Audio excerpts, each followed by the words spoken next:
Bueno, como ya tenemos mucho tiempo de hacer charlas y de hablar sobre muchos temas, desde hace un tiempo para acá lo que hago es ver qué es lo que la gente pregunta, especialmente en las redes sociales, a través de mis intervenciones. Y de acuerdo a lo que veo que más la gente pregunta es a dónde dirijo mis ponencias. Y hay cosas que se repiten con el tiempo, es decir, que a pesar de que ya lo hemos hablado en otros momentos, siempre hay como una incidencia de la gente de preguntar y preguntar. Como no me gusta repetir, trato siempre de profundizar, o hago lo posible de profundizar en estos temas y siempre se va aprendiendo más y siempre se va obteniendo más información. Una de las cosas recurrentes, no solo esto, hay muchas cosas, pero una de las cosas recurrentes que veo yo en las redes sociales de gente es cuando hablamos del tema de Jesús, la paz sea con él, y es lógico porque estamos en un medio cristiano y la mayoría de gente que me sigue no es musulmana, digo yo, o por lo menos la gente que más pregunta, o la gente que más ataca, o la gente que más interacciona, es la gente cristiana, ya sea en su rama católica o en su rama protestante. Los más violentos son los protestantes, ¿ah? En la estadística que yo he seguido. Y veo que en muchas de sus intervenciones o preguntas hay mucha ignorancia, es decir, incluso tienen ignorancia de lo que ellos mismos creen, porque en realidad no se han preocupado por profundizar y entender qué es lo que creen, sino que entienden esto de manera pasional y ven como que si otro presenta una opinión diferente, lo ven como un ataque personal y entonces empiezan a atacar de manera pasional a la persona que está dando el argumento y no al argumento en sí. La cuestión es que hay mucha ignorancia de lo que significa o de lo que se entiende con el tema del Mesías. ¿Qué significa el Mesías? Ya lo hemos visto, de hecho tengo una ponencia dentro de mi canal de YouTube o de la página de Facebook que se llama El Mesías. Es decir, ¿qué es lo que significa el Mesías? Pero la perspectiva cristiana, e incluso la perspectiva de algunos musulmanes, es que el Mesías es solo una persona. Es decir, entienden que el Mesías es Jesús, la paz sea con él. Pero la realidad es que desde la perspectiva bíblica judía, incluso de la perspectiva coránica, Jesús no es el Mesías, sino que Jesús es un Mesías. Es decir, Jesús no es el único ungido. Porque primero hay que entender que la palabra Mesías viene del hebreo Mashiach, que viene de aquella persona que es untada con aceite en la cabeza. Entonces, en la traducción literal de Mashiach en hebreo, significa el ungido o el que es untado en la cabeza con aceite. Esa palabra Mashiach en hebreo, que es Mesías en español, se traduce al griego Christos, que a la vez se traduce al latín Cristo, que es la palabra que se agrega a Jesús, diciendo Jesús Cristo. Es decir, Jesús el Mesías. Es decir, Jesús el ungido. Entonces, para entender qué significa el ungido, porque ya sabemos que literalmente significa aquel que recibe una untada de aceite, tenemos que saber cómo lo percibía el judaísmo, o cómo lo percibían los libros antiguos en la Torá o en el Tanaj. ¿Qué era lo que la gente entendía por esto? Porque es mentira que solamente hay un Mesías, es mentira que solamente hay un ungido, y es mentira que Jesús es el único Mesías. Cuando nosotros, por ejemplo, nos vamos al Tanaj, o sea, lo que se conoce como el Antiguo Testamento de la Biblia, entendemos que todos los sacerdotes, absolutamente todos los sacerdotes del templo, de tanto el primero como el segundo templo del judaísmo, eran Mesías. O sea, todos los sacerdotes eran Mashiach y eran ungidos. De hecho, en Levítico capítulo 4, versículo 3, dice claramente, el sacerdote ungido, según el pecado del pueblo, ofrecerá a Dios por su pecado un becerro, que es el becerro de la expiación. Entonces, para el judaísmo, el sacerdote del templo, el sumo sacerdote, era ungido. Si esta palabra ungido que está en español la tradujéramos correctamente y nos vamos al hebreo, encontramos que la palabra ahí es Mashiach. O sea, el Cohen Mashiach, el sacerdote ungido. Y si nos vamos al griego, ahí dice el sacerdote Cristo. Es decir, la palabra Cristo también se adhería al sacerdote, al sumo sacerdote del pueblo de Israel o del pueblo de Judá. Resulta que para los israelitas, o para los hijos de Israel, y después para los judíos, todos los reyes de Israel eran Mesías. Todos los reyes de Israel eran Mashiach. Todos los reyes de Israel eran Cristo. Todos los reyes de Israel eran Masih en árabe. Porque para ser coronados tenían que ungirles la cabeza. Entonces este simbolismo del aceite era un simbolismo de que esta persona de alguna manera era un intermediario en la tierra de Dios, del Eterno. En 1 de Samuel, capítulo 24, versículo 6, dice: dijo a sus hombres, Dios me guarde de hacer una cosa contra mi Señor. Aquí está hablando David. David está hablando de Saúl, porque Saúl, según el relato bíblico, lo estaba persiguiendo porque creía que David lo quería destronar. Entonces, cuando le llegan a plantear que hagan un boicot contra Saúl, que era el rey de Israel, David, la pasada con él, contesta: que Dios me libre de hacer algo contra mi Señor, el ungido de Dios. O sea, si lo tradujéramos esto como es que Dios me libre de hacer algo contra mi Señor, el Mashiach, el Mesías, Cristo. Porque todos los reyes de Israel eran Cristo. De hecho, dice que David viene y cuando ve a Saúl, se postra ante Saúl. Que la palabra en griego de la Septuaginta es proskuné. Se proskunea ante Saúl y le dice: mi rey, mi señor. Es, ya lo hemos visto antes, curioso que cuando esta misma palabra, proskuné, se usa para Jesús, la traducción es lo adoraron. Cuando se refiere a cualquier otro ser que no es Jesús, la traducción en español es se postraron, o hicieron una reverencia, o se inclinaron, como era lo común en la antigüedad para dar respeto a los reyes, que había una especie de inclinación. Entonces, esta inclinación de respeto, cuando se refiere a un ser diferente a Jesús, es irreverencia. Cuando se hace referencia a Jesús, es lo adoraron. Si los traductores fueran no tirados hacia un lado, no tuvieran un prejuicio, dijeran aquí que David está adorando a Saúl. En la Biblia también se menciona un rey que no es de Israel. Es decir, un rey que no pertenece a los hijos de Israel, que es Ciro II, el Grande, de Persia.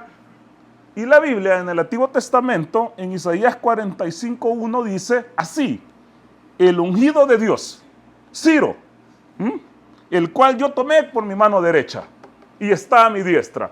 Fíjense cómo en el lenguaje antiguo bíblico se le llama a Ciro el Grande, que no era judío, sino que era persa, es Mashiach o Cristo, y además está a la derecha de Dios. Cuestiones que se utilizan después para Jesús, diciendo que Jesús es Mashiach o el Mesías y que está a la derecha de Dios para de alguna manera hacerlo divino. Entonces, Ciro de Persia también tendría que estar en esa categoría. El Primera de Crónicas, también en el Antiguo Testamento, versículo 16, capítulo 16, versículo 22, todos los profetas son Mashiach. De hecho, dice el versículo, no toquéis, dijo, a mis ungidos, a mis Mesías, a mis Cristos, a mis profetas.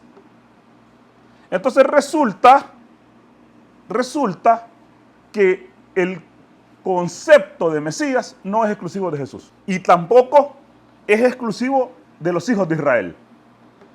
Es decir, Ciro no es de Israel, es persa y es llamado por Dios en la Biblia Cristo. Y todos los profetas son Cristos. Entonces el concepto de Cristo como, o de Mesías, o de Masías, o de ungido, solamente para Jesús es erróneo. Mesías hay un montón. Pero sucede que los judíos, o los hijos de Israel, en su escatología, que es la rama de la teología que estudia el tiempo venidero, el final de los tiempos, o la cercanía al final de los tiempos, se dice que ellos esperaban un Mesías final. De hecho, los judíos modernos, algunos judíos modernos, especialmente los ortodoxos, creen que va a venir un Mesías final. Un Mesías final que va a reinar en Israel, que va a reinar en Jerusalén y que va a construir el tercer templo. Entonces los cristianos decían que este Mesías final era Jesús. Y que de alguna manera el Mesías final que iba a reinar en Israel y que iba a vencer a los enemigos de Israel y que iba a hacer un reino sin igual, era Jesús, la paz sea con él. Pero el problema es que los judíos tienen un problema grave con esto porque dicen, ¿cómo? ¿Cuándo Jesús ha reinado sobre Israel? De hecho, lo despreciamos. De hecho, hay algo en el judaísmo que se le pone a la gente que ellos desprecian más, que dice que su memoria sea borrada. Así como dicen de los soldados estos sionistas asesinos, que su memoria sea eterna, para la gente que desprecian dicen que su memoria sea borrada. Jesús es el principal para ellos, donde dicen que su memoria sea borrada. Entonces ellos dicen, ¿cómo Jesús va a ser el Mesías si el Mesías es el rey de Israel? Y nosotros no lo queremos como rey. De hecho, conspiramos para crucificarlo. De hecho, lo despreciamos. De hecho, creemos que él es hijo de una mujer prostituta, porque ellos dicen que María es una prostituta. Hijo de un soldado romano. ¿Cómo es posible que haya un cristiano que sea amigo de esta gente que cree esto? ¿Acaso nosotros seríamos amigos de alguien que hable así de los profetas? Pero resulta que en la escatología judía del primer templo y del segundo templo, más que todo, el segundo templo, después del cautiverio en Babilonia, los judíos no esperaban solamente a un Mesías, sino que en el tiempo final, por lo menos esperaban a 4 individuos. Y esto estamos hablando cercano al tiempo de Jesús. En Qumran, que son lo que se conoce como el Mar Muerto, donde están los rollos encontrados en el Mar Muerto, cuando uno va a estudiar estos rollos, que hay opción de traducirse, se da cuenta que ellos esperaban al menos 2 Mesías. El Mesías rey, davídico, el Mesías exitoso, el Mesías que iba a ser aceptado por su pueblo y que iba a vencer a los enemigos que era casi imposible vencer, que iba a unir a las naciones y que iba a ir hacia los gentiles, era el Mesías de David, el Mashiach ben David. Pero había otro Mesías que era el Mesías de Aarón, o el Mesías sacerdote, que también es conocido como el Mesías sufriente, que va a ser un Mesías que no iba a ser aceptado por su pueblo, que iba a ser un Mesías que iba a ser maltratado por su pueblo, que iba a ser un Mesías que iba a ser perseguido por su mismo pueblo, y este es lo que ellos conocen como el Mashiach ben Yosef, o el Mesías o Mashiach, hijo de José. Cuando uno va a Zacarías, que es un libro profético del Tanaj, Zacarías, capítulo 1, versículo 20, dice, entonces el Señor me mostró 4 artesanos. Me mostró, Zacarías ve una visión, y dice, entonces el Señor me mostró 4 artesanos. Y dije, ¿quiénes son estos? ¿O qué vienen a hacer estos? Y entonces Él respondió diciendo, aquellos son los cuernos que dispersaron a Judá, pero estos artesanos han venido para aterrorizarlos a ellos, para derribar los cuernos de las naciones que alzaron sus cuernos contra nosotros y tendrán éxito. Entonces los judíos esperaban en el siglo cercano al siglo II y III antes de Cristo, y todavía antes de ser destruido el segundo templo por Roma, en el tiempo de Jesús, a 4 individuos. 4 individuos. Y aquí hay un montón de interpretaciones de los rabinos, porque, por ejemplo, para nosotros, los musulmanes, lo que diga un sabio de un versículo no necesariamente es santa palabra. Es decir, para nosotros pueden haber opiniones diferentes de diferentes sabios, y porque no pueden ser contundentes. Puede ser que un sabio diga una interpretación de una cosa y otro sabio diga otra interpretación diferente. Y esto para nosotros no es revelación de Dios, sino que es interpretación de una persona que sabe, de un erudito. Pero para el judaísmo, las interpretaciones de los rabinos se vuelven revelación de Dios. Entonces yo les digo, pero ¿y cómo hacen cuando las interpretaciones son contrarias? Y dicen, no, es que son revelación. Entonces ellos tienen algo que se llama la Mishnah, que la Mishnah es la Torah oral, tiene la Torah escrita, que es la Torah, tiene la Mishnah, que es la Torah oral, y tienen el Gemara, que es la interpretación de la Torah oral. El Mishnah y el Gemara hacen lo que se llama el Talmud, que para ellos lo ponen a la par de la Torah escrita, y para ellos tiene absolutamente la misma validez. Entonces, los rabinos decían, estos 4 artesanos son Elías, el profeta Elías que va a volver, un profeta, el profeta, el Mesías o el Mashiach ben David y el Mesías ben José, o el hijo de José. Estos 4 individuos todavía eran esperados en el tiempo de Jesús. Cuando uno va al Nuevo Testamento, que es donde están los evangelios, en el Evangelio de Juan, capítulo 1, versículo 21, hay unas personas que se le acercan a Juan el Bautista, Yahia, el hijo de Zacarías, la paz sea con él, y le preguntas, ¿eres tú Elías? Y le preguntan, ¿eres tú el profeta? Y le preguntan, ¿eres tú el Mesías? En clara prueba de que todavía cuando Juan el Bautista caminaba como sobre el Jordán, la gente judía, los hijos de Israel, esperaban al menos a 3 individuos. 4, porque los Mesías en realidad eran 2. Y estos 2 Mesías, que eran los que iban a comandar, son los que son conocidos como los 2 olivos.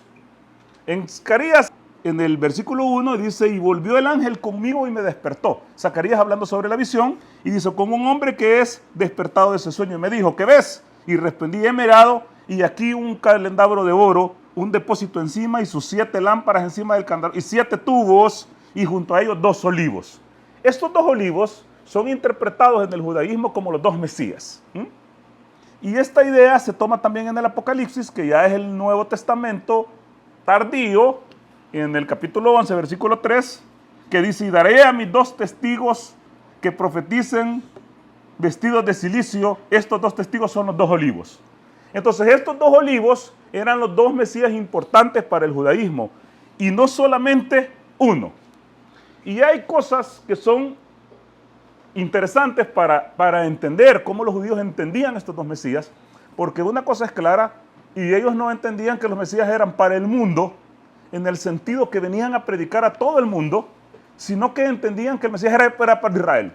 El Mesías era el rey de Israel. De hecho, la Cabala, que es el estudio del misticismo judío, ellos le agregan números a las letras, les dan un valor, y de ahí suman las letras, y cuando tienen un valor similar, dicen que las palabras están relacionadas. Entonces ellos dicen que serpiente y Mesías están relacionados. Entonces que el Mesías iba a ser algo así como una serpiente que iba a engañar a los gentiles, que somos todos los que no somos judíos, para reinar sobre nosotros y para destruirnos. Esto va a uno de los libros y está ahí. De hecho, en la Kabbalah dice, el Mesías Ben Yosef es el Mesías sufriente. Y dice, porque entró al mundo impuro de los gentiles. O sea, nosotros, los que no somos judíos, vivimos en un mundo impuro. Y ponen el texto de Lamentaciones, capítulo 4, versículo 20, que dice, fue apresado en sus lazos, los lazos de los gentiles. Y dice, para convertirse en el poder de ellos, gobernando al mundo desde el trono de los gentiles. Con la misión de ser el cachorro de león entre las manadas de ovejas. O sea, el Mesías va a reinar entre los gentiles para ser el cachorro de león entre las ovejas, para destruir a los gentiles. Entonces, allanando así el camino para la llegada del Mesías triunfante, el Ben David, que gobernará el mundo entero desde el trono de los judíos en Jerusalén. Entonces, la Cabalá está diciendo que hay un Mesías sufriente que va a reinar desde donde los gentiles para destruirnos, como una especie de engaño. Y entonces dice, el Mesías Ben Yosef está estrechamente relacionado con Roma. Por lo que los cristianos le dicen el Mesías Ben José. Entonces, esta interpretación es que el Papa cristiano es en realidad un sirviente del Mesías engañador que es Jesús. Y que el objetivo es dominar desde el trono de Roma para destruirnos a nosotros. De hecho, eso está en los libros. Por ejemplo, Simón Ben Shoshael, que es un rabino famoso, dice, Yeshua Ben Leví se encontró a este rabino y le preguntó, ¿cuándo vendrá el Mesías? ¿Cuándo vendrá el Mesías? Y entonces le responde, ve y pregúntale a él tú mismo. Y entonces él viene y le dice, ¿y dónde está? Y le dice, está en las puertas de la ciudad de Roma. Entonces, desde la perspectiva cabalística judía, el Mesías solamente es para Israel. Y incluso Jesús de Nazaret, si es el verdadero Mesías Ben José, está para reinar sobre Roma, para engañar a los gentiles, para ser destruidos después por los judíos. ¿Qué pasaba? Todas estas profecías en el siglo I se entremezclaban entre profecías que hablaban de un Mesías sufriente y profecías que hablaban de un Mesías reinante. Un Mesías golpeado, un Mesías que iba a triunfar. Un Mesías que no iba a ser aceptado por su pueblo, un Mesías que iba a ser aceptado por su pueblo. Un Mesías que iba a reinar y otro Mesías que no iba a reinar. Entonces eran dos profecías que chocaban entre sí. Entonces, ¿cómo hacemos para hacer que esto case? Porque, ¿cómo puede alguien triunfar y no triunfar a la vez? O reinar y no reinar a la vez. O ser aceptado y no ser aceptado a la vez. La salida teológica del judaísmo es, hay dos Mesías, no uno. Dos. Y la salida del cristianismo es, Jesús es, pero primero va a fracasar y en la segunda venida va a venir de otra forma. Estas son las dos perspectivas. ¿Y qué hacían los cristianos? Que hay que entender que los cristianos del siglo I eran judíos. Los cristianos que seguían a Jesús y posterior a Jesús no eran romanos ni griegos, eran judíos. Hablaban el idioma de la Biblia, que en ese tiempo era la Biblia hebrea, la Biblia o la Septuaginta griega del Antiguo Testamento, porque no existía el Nuevo. Entonces, ¿cómo hago si aquí lo que me están diciendo es que Jesús no es el Mesías y que Jesús es un impostor? Entonces, ¿cómo pruebo yo a través de la Biblia que Jesús en realidad es el Mesías? Empezaron a hacer un montón de cosas y a tergiversar los textos, y eso es lo que se llama ahora los evangelios del Nuevo Testamento. Libros increíblemente trastocados y increíblemente ajustados para que digan lo que yo quiero decir, pero el problema es que a veces lo hicieron de manera chabacana, como decimos en El Salvador. Mal hecha. Por ejemplo, ellos dicen que el Salmo 22 del Antiguo Testamento predice la venida de Jesús. Entonces se van al primer versículo del Salmo 22 que dice, Dios mío, ¿por qué me has desamparado? ¿Por qué me has abandonado? Entonces este es un salmo de David, se supone, y que David está haciendo una canción, un salmo para Dios. una revelación de David. Pero ellos dicen, Marcos y Mateo ponen estas palabras en la boca de Jesús cuando está crucificado. Entonces, desde la perspectiva evangélica de los evangelios marquiano y mateano, o sea, de Marcos y de Mateo, Jesús está gritando en la cruz: ¿por qué me has abandonado? En arameo, Elohi, Elohi, lama sabactani. Dios mío, ¿por qué me has abandonado? Tomando exactamente el versículo 1 de Salmos 22. ¿Quién puso eso sobre la boca de Jesús? Mateo y Marcos. Porque Lucas dice que dijo consumado, perdónenlo porque no saben lo que hacen. Y Juan dijo consumado es. Marcos y Mateo le pusieron esto, pero cuando uno va al Salmo 22 y no lee solo un versículo, sino que lo lee por lo menos una buena parte, se da cuenta que no tiene absolutamente nada que ver con Jesús. Dice: Dios mío, ¿por qué me has desamparado? ¿Por qué estás lejos de mí, salvación? Dios mío, clamo de día y no me respondes, clamo de noche y no hay sosiego para mí, pero tú eres santo. Tú que habitas entre las alabanzas de Israel. Nuestros padres esperaron en ti, esperaron y tú los libraste. Clamaron a ti y fueron librados. Confiaron en ti y no fueron defraudados. Pero yo soy un gusano, no un hombre, objeto de la afrenta de los hombres y despreciado del pueblo. Todos los que me ven se burlan de mí. Estiran los labios y mueven la cabeza diciendo: en el Señor confió. Que lo rescate, que lo libre, ya que de él se agradó. Pero tú eres el que me sacó del vientre. Me has hecho estar confiado de que estabas en los pechos de mi madre, que estaba en los pechos de mi madre. Sobre ti fue echado desde la matriz, del vientre de mi madre. Tú eres mi Dios. No te alejes de mí, porque la angustia está cerca y no hay quien ayude. Muchos toros me han rodeado. Fuertes toros de Basán me han cercado. Contra mí abrieron su boca, como el león voraz y rugiente. Soy derramado como el agua. Todos mis huesos han sido desarticulados. Mi corazón está como cera y se ha derretido en medio de mis entrañas. Mi vigor se ha secado como un tiesto y mi lengua se ha pegado en mi paladar. Los perros me han rodeado, me han cercado y horadaron mis manos y mis pies. Cuando Marcos está leyendo esto, entonces dice: horadaron mis manos y mis pies, y pone en el texto que a Jesús le ponen clavos y horadan las manos y los pies. Después dice: puedo controlar todos mis huesos, reparten entre sí mis vestidos y sobre mí echan suertes. Y resulta que en el relato del Evangelio, los soldados romanos empiezan a echar suertes sobre la ropa de Jesús. Leen el Salmo y después cuentan la historia.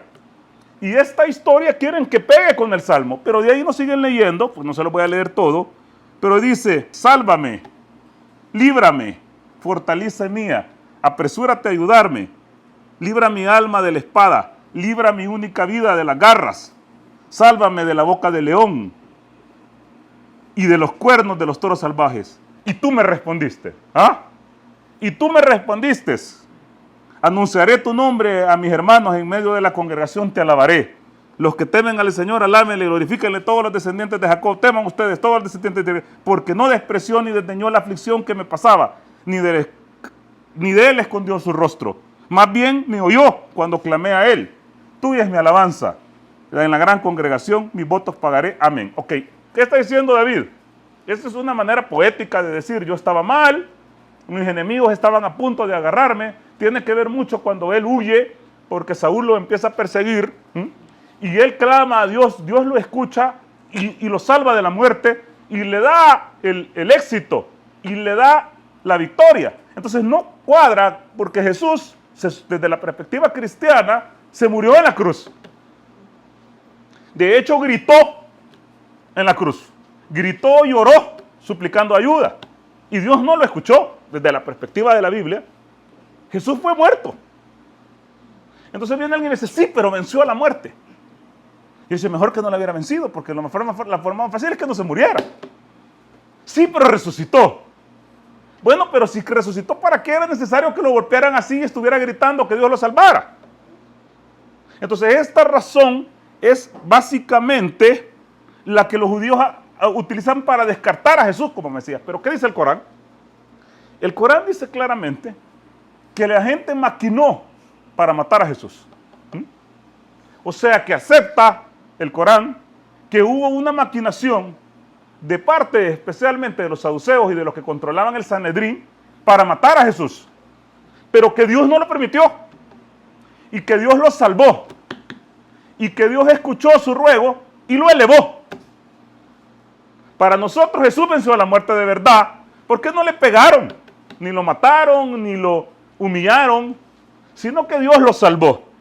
Pero como Marcos, o el escritor de Marcos, porque ni siquiera se llama Marcos, los nombres de los evangelios fueron puestos después, ni Mateo, que tampoco es Mateo, porque hasta mediados del siglo II ni siquiera tenían nombre esos evangelios, después le pusieron el nombre, pero el que escribe estos evangelios, el verdadero autor, estaba tratando de forzar el texto bíblico del Antiguo Testamento para que irremediablemente casara con Jesús.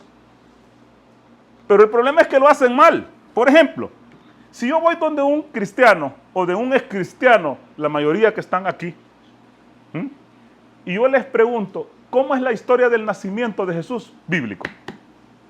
Entonces la gente me dice, mire, lo que pasó fue que Jesús y María estaban en Galilea o en Nazaret y se fueron en un burro para Belén.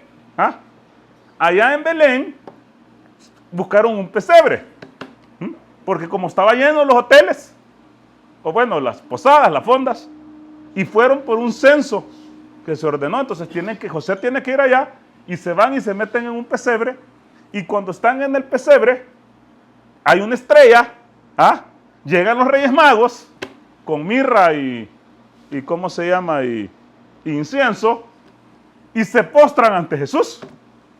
Pero como Herodes estaba enojado, entonces manda a matar a todos los niños.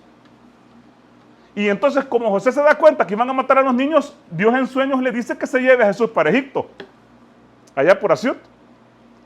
Y se va Jesús para Egipto, allá por Asiut, en un hotel que está por ahí, que no hablan inglés. Y entonces se va para Asiut, para Egipto, y ya cuando tiene 12 años regresa. Yo le digo, vaya, ¿a dónde leyó eso? En la Biblia, me dice. En la Biblia. ¿A dónde? En los evangelios. Pues chica, pero cuando uno va a leer los evangelios, por ejemplo, uno lee Mateo. Solo Mateo y Lucas hablan del nacimiento de Jesús. Marcos y Juan ignoran el nacimiento de Jesús. Entonces, uno va a leer a Mateo, que está en el capítulo 2. Entonces viene uno y dice, Jesús nació en Belén.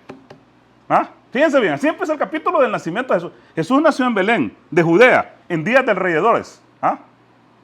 Y he aquí unos magos, que no eran reyes, porque no dicen que eran reyes, sino que dicen que eran magos, y tampoco dicen que eran tres, y tampoco dicen que uno se llamaba Melchor, Gaspar y Baltasar, sino dice que unos magos vinieron del oriente a Jerusalén, preguntando, ¿dónde está el rey de los judíos? ¿Dónde está el rey de los judíos?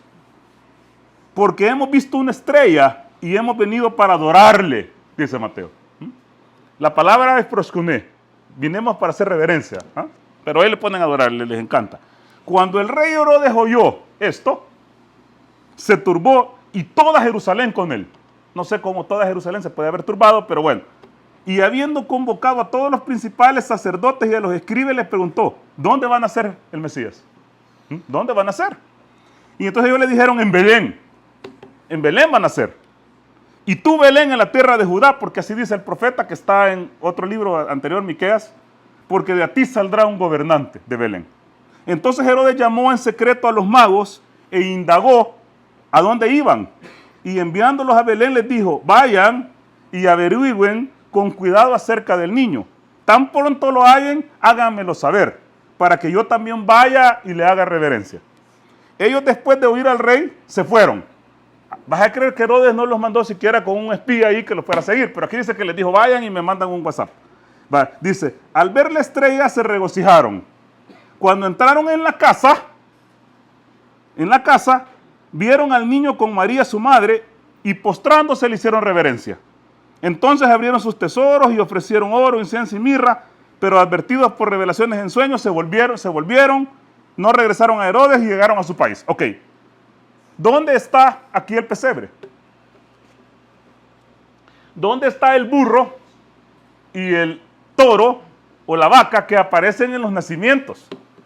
Jesús vivía en Belén. Aquí no dice que hicieron una migración. Jesús estaba en su casa. Dice, cuando entraron a la casa, y él nació en Belén, ¿dónde demonios está el pesebre? ¿Dónde demonios está el burro? ¿Dónde demonios está la vaca? ¿Y dónde demonios está todo lo demás? Ok, Mateo tiene esta manera de contar el nacimiento de Jesús. ¿Para qué? Porque tiene que nacer en Belén. ¿Por qué? Porque Miqueas dice, 5:2, que de Belén iba a nacer el Mesías, rey.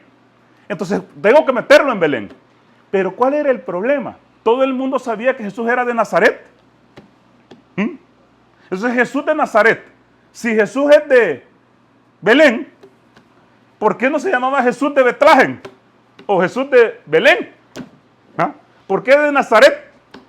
Entonces Lucas dice, a huevo, aquí hay un problema. ¿Ah? Jesús no es de Belén, es de Nazaret. Entonces, ¿qué hacemos aquí? Entonces Lucas es el otro que cuenta el nacimiento de Jesús. Son dos libros separados, ¿ah? Dos libros separados. Es como que yo comprara en el mercado el libro de Lucas y la historia de Jesús, el libro de Mateo y la historia de Jesús.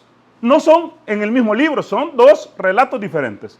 Entonces, cuando uno va a Lucas, que lo puede leer en el capítulo 2, del versículo 1 en adelante, dice, aconteció, en aquellos días se promulgó un edicto de parte de Augusto César, esto dice, que todo el mundo fuese censado. Este primer censo se hizo siendo Cirenio gobernador de Siria. ¿Ok? Esta es la información que da Lucas, que se iba a hacer un censo. Primero, Augusto César nunca hizo un censo para todo el mundo. Para empezar, ni siquiera dominaba al mundo. Y el único censo que se hizo fue el de Cirenio, no Cirenio, que se hizo en el 9 después de Cristo. Entonces, si lo que está diciendo Lucas es cierto, Jesús nació 9 años después de lo que dicen que nació. Pero la cuestión es que solo lo hizo en Judea, porque Roma solo dominaba Judea. Galilea, que era donde Jesús vivía, supuestamente, no era dominada por Roma, sino que por la tetrarquía de Herodes. Herodes era un rey cliente y por lo tanto Roma solo hizo en Judea el censo. Entonces aquí hay un problema histórico, Pero después dice, e iban todos para ser empadronados, cada uno de su ciudad. Imagínense un censo donde yo diga, vaya señores, ustedes van a ir donde nacieron. Para empezar, aquí en El Salvador, por cierto, aquí andan censando, dicen. ¿Cómo? O sea, yo nací en Sonsonate y me tengo que ir a Sonsonate para ser censado. Y los que nacieron en la Unión, a la Unión. Y ese desorden horrible nunca pasó en Roma. Si Roma censaba, te censaba ahí donde vos vivías. Llegaba y te decía, ¿cuántos son para cobrarte impuestos? Que era en realidad lo que les importaba. Así que esa paja de que uno tenía que viajar a su lugar de origen no tiene ningún valor histórico. Es inventado completamente por Lucas. Pero viene y dice, entonces José subió de Galilea, de la ciudad de Nazaret. Recuerden, porque Jesús era de Nazaret. Lucas dice, no, yo no voy a cometer el mismo error que Mateo. Entonces, a la ciudad de David, que le llaman Belén, por cuanto era de la casa y familia, para ser empadronado con María su mujer, desposada con él, lo cual estaba encinta, o sea, estaba embarazada. Y aconteció que estando ellos allí, se cumplieron los días de su alumbramiento, y dio a luz a su primogénito, y lo envolvió en pañales, y lo acostó en un pesebre. Ok, aquí sí, Lucas habla de un pesebre. Pero recuerden, en Mateo Jesús vivía en su casa, en Lucas viaja de Nazaret a Belén y ya hay un pesebre, porque no había lugar para ellos en el mesón. Entonces no había en el mesón o en la fonda o en el hotel, entonces ni modo se tienen que ir a un pesebre. Y entonces dice, había pastores en la misma región que velaban y guardaban las vigilias de la noche con sus rebaños. Y he aquí, se les presentó el ángel del Señor y les dijo, gloria del Señor, y les rondó un resplandor. Pero el ángel les dijo, no temáis, porque aquí os doy nuevas del gran gozo que será para todo el pueblo, que os ha nacido hoy en la ciudad de David un Salvador, que es Cristo.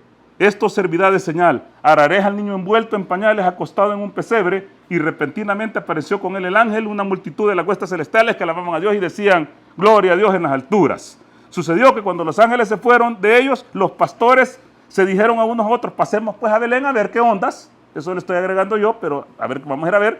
Y fueron al pesebre y oyeron a María y José y al niño acostado, y los pastores les decían bla, bla, bla, bla. Ok, no existen los reyes magos en Lucas. No existen los magos, men. Entonces, ¿qué hace la gente? Une la historia de Mateo con Lucas y hace un solo. Pero no es correcto porque están hablando de dos historias diferentes. Ok, para Lucas, Jesús es de Nazaret. Si se llamaba Jesús de Nazaret, tiene que ser de Nazaret, pues. No va a ser Danilo de Zacatecoluca y nació en Santana. ¿Ah? Entonces es de Nazaret. Lo hace viajar un montón de kilómetros al sur en burro porque César pidió un censo. Los mete en un pesebre porque no había lugar en el mesón y les mete unos pastores. Aquí sí tiene lógica que tal vez los pastores llegaron con un burro y un buey y además los animales estaban guardados en el pesebre. Ok, pero no hay reyes magos, ni estrella, ni Herodes diciendo a los magos, miren dónde están, bla, bla, bla, bla, bla. Pero en Mateo, Jesús vive en su casa. No existe pesebre, sino que está en su casa. Y hay magos que llegan a verlo. Para Mateo, Jesús es de Belén, no de Nazaret. Entonces, ¿qué pasa? El escritor del Evangelio empieza a hacer lo que le da la gana para tratar de hacer pegar las profecías que estaban en el Antiguo Testamento. Por ejemplo, la matanza de los inocentes. Ustedes saben que a finales de, no sé si es como el 30 de diciembre, es el Día de los Santos Inocentes en el cristianismo. Y la gente hace bromas. O sea, te dicen una mentira y el día, jaja, los inocentes. No saben que lo que están supuestamente celebrando es el día que Herodes mandó a matar a todos los bebés. ¿Ah? A todos los bebés degollados. ¿Ah? Porque supuestamente temía una profecía de que de ahí iba a nacer el rey de Israel. Entonces el único que cuenta esto es Mateo. Mateo dice, después que partieron los magos, en el versículo 13 del capítulo 2, he aquí, un ángel del Señor apareció en sueño a José y le dijo, levántate papá, vámonos para Egipto, porque aquí te van a dar matariles. Esa sería una traducción salvadoreña. ¿Ah? Y entonces dice, pero aconteció que Herodes buscará al niño para matarlo. Ok, esto solo sucede en Mateo.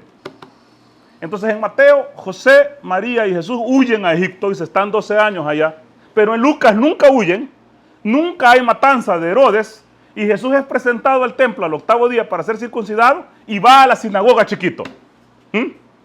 O historias totalmente diferentes unas con otras. Y de hecho, si vamos a la historia, Herodes era un tipo odiado por los historiadores, porque era un tipo cruel. O sea, ¿es plausible que haya mandado a matar a los niños? Plausible sí por el carácter de él, pero no hay ningún registro histórico que hizo eso. No hay. Es más, los detractores de Herodes, si hubiera hecho eso, le hubieran tirado más hate. ¿Ah? Y nos hubieran contado, por ejemplo, Flavio Josefo, que lo odiaba, que el tipo había mandado a matar a todos los niños. ¿Por qué hace Mateo esto?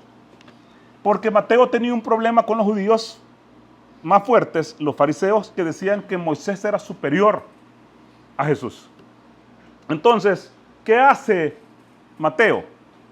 Trata de igualar a Jesús con Moisés. Recuerden que en la Torá, el faraón, manda a matar a los niños cuando Moisés nace, y la mamá lo tira en una cesta al Nilo. Entonces, Mateo hace lo mismo y también pone a un rey mandando a matar a los niños. Moisés está en Egipto y hace una inmigración de Egipto a la tierra prometida y Mateo se inventa, se lo sacó de la bolsa, de que Moisés se va a Egipto, Jesús se va a Egipto y regresa a la Palestina de aquel tiempo. Trata la manera de igualar a Moisés con Jesús. El milagro, por ejemplo, de Jesús calmando las aguas es una alusión a Moisés abriendo el mar. ¿Por qué? Porque la gente le decía, Moisés es superior a Jesús. Moisés es superior a Jesús. Entonces Mateo empieza a escribir de tal manera que haya de alguna manera una igualdad entre Moisés y Jesús, por lo menos a ese nivel donde todavía Jesús no se le había empezado a divinizar. De hecho, en el versículo 15 del capítulo 2 de Mateo dice, y estuvo allá hasta la muerte de Herodes en Egipto, para que se cumpliera lo que dijo el Señor por medio del profeta cuando dijo, de Egipto llamé a mi hijo. ¿Ah? Entonces yo dije, ¿a dónde dice eso? ¿Ah? Porque si Mateo está haciendo referencia a un verso de los profetas del Antiguo Testamento que dice, de Egipto llamé a mi hijo, ¿a dónde dice eso? Entonces resulta que eso está en Oseas capítulo 11, versículo 1. ¿Y qué dice ahí? Cuando Israel era niño, fíjense bien, cuando Israel era niño, o sea, joven, yo lo amé. Y de Egipto llamé a mi hijo. Está hablando de Israel. Y está hablando del tiempo que los israelitas estaban en Egipto. Entonces, ¿qué diablos tiene que ver eso con Jesús? No sé. Mateo le gustó y lo metió en el Evangelio. Para tratar de conectar a la fuerza a Jesús con Moisés. Hay una profecía, yo tengo un montón de cosas aquí, pero ya se me hizo tarde. Vamos a hacer una segunda parte porque está largo esto. ¿Tenemos hambre o no? Sí, yo también. Entonces, en el capítulo 9 de Zacarías, versículo 9, dice, alégrate mucho, hija de Sión, hija de Jerusalén. He aquí un rey vendrá a ti, justo y salvador humilde, y cabalgando sobre una asna y sobre su pollino. Entonces recuerden que Jesús en el Evangelio se supone, no sé cómo pasa esto, porque en Mateo 21 dice, cuando se acercaron a Jerusalén, ya hablando de Jesús, y vinieron a Betfagé, al monte de los olivos, Jesús envió 2 discípulos diciendo, id a la aldea que está enfrente de nosotros, y luego hallaréis un asna, o sea, una burra atada, y un pollino, que es un burro chiquito. Desatadlos y traédmelos. Y si alguien os dijere, ¿qué ondas? ¿Qué estás haciendo? Llevándote a la burra y al hijo. Dice, diles que el Señor los enviará. Todo esto aconteció para que se cumpliera y hacen una traslape con Zacarías 9:9 y dicen que no sé qué. Y dice, y los discípulos fueron e hicieron como Jesús les mandó. Y trajeron el asna y el pollino, o sea, la burra y el burrito. Y pusieron sobre ellos sus mantos. Y él se sentó encima. No sé cómo se sentó en el burro y en la burra. No sé cómo hizo para sentarse en los dos. Pero Mateo dice que se sentó en los dos. Porque el texto dice ya que en los dos. Entonces, no sé cómo uno más chiquito que el otro. Tal vez un pie en uno y un pie en el otro haciendo esto. No sé. Pero Mateo 21 dice que se sentó en los dos. Para hacer casar la profecía de Zacarías con Jesús. Y aquí hay un montón de cosas. Así como lo que le estoy diciendo. Que hicieron los primeros seguidores de Jesús. Cuando ya los discípulos no estaban, la mayoría había muerto, esto es del 60 en adelante, para tratar de hacer que esto pegara con Jesús. Yo creo, personalmente, que muchas de estas profecías se referían al profeta Muhammad, la paz sea con él. Cuando algunas profecías hablan de un Mesías, de un ungido, que ya vimos que podía ser un profeta, triunfante, se referían al profeta Muhammad. ¿Por qué no se acepta al profeta Muhammad? Porque no era judío. Pero el profeta Muhammad, la pasada con él, unificó la península arábiga. Ganó con sus seguidores batallas impensables para ganar. Puso a temblar rápidamente a Persia y a Roma. Hizo un reino que llegaba desde la Indochina hasta España. Llevó la luz del Islam a los gentiles, porque el Islam no había diferencia de raza. Y este era el Mesías reinante. Este era el Mesías que los judíos decían de David, que no es que descendiera de David, sino que era una analogía de decir, él va a tener éxito.